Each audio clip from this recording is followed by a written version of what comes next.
Mais le monde rural se couvre aujourd'hui de nouveaux bruits qui n'ont rien de séculaire. Dans le bocage normand, sur la petite commune d'Échauffour, 740 âmes, il souffle comme un vent de colère à cause de ces 5 éoliennes.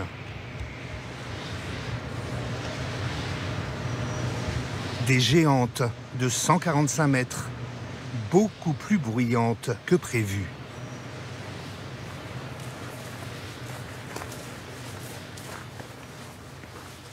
On va voir les ânes, mon cœur. Ah, mon bébé.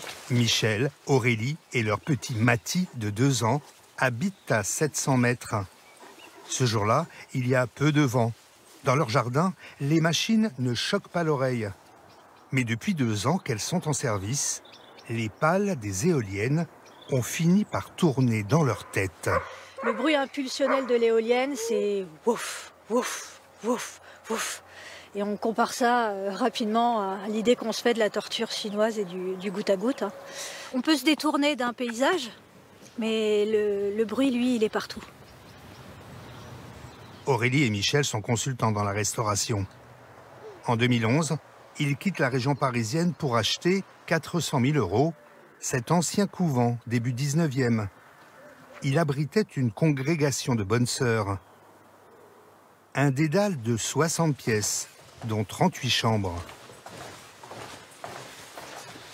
Mais ici, c'était la chambre de Sœur Minos. Ils avaient prévu 350 000 € de travaux pour le transformer en chambre d'hôte de luxe, avec spa et restaurant bio. Mais depuis les premières nuisances, leur projet est tombé à l'eau. Aurélie et Michel se battent au sein d'un collectif d'une 20aine de riverains. Ils ont déposé plusieurs recours et obtenu l'an dernier une première victoire. La préfecture a ordonné au promoteur Voltalia l'arrêt temporaire des éoliennes la nuit. Bonjour. Une décision rarissime. Le temps d'effectuer des études de bruit aux abords des machines. Le micro? Ah, on le met de l'autre côté. On va le mettre à l'abri du vent pour qu'on ait un bruit d'éolienne normal, on va dire.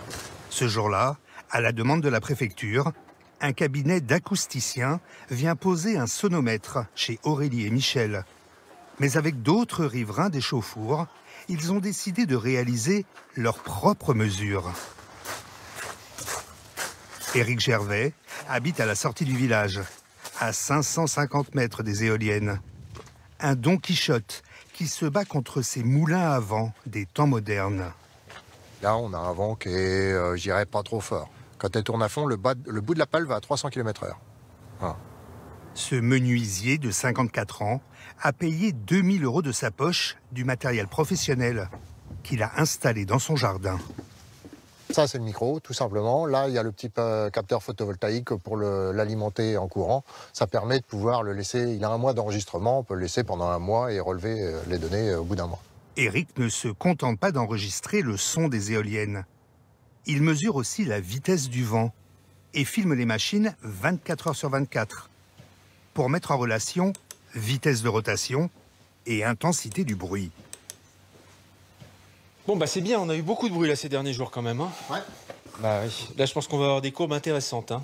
Fabien Ferreri est à la tête du collectif de riverains. Il regrette que les éoliennes soient sorties du Code de la santé publique en 2011 pour favoriser l'énergie verte.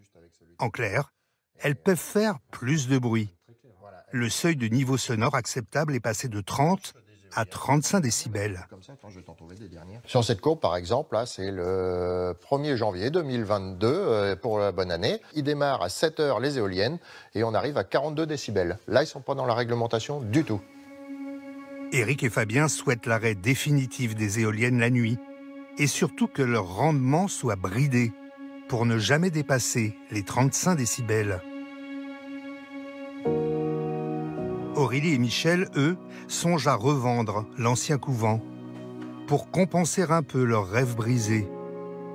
Ils ont fait estimer le bien par un notaire. Il leur a dit qu'à cause du bruit des éoliennes, il était invendable.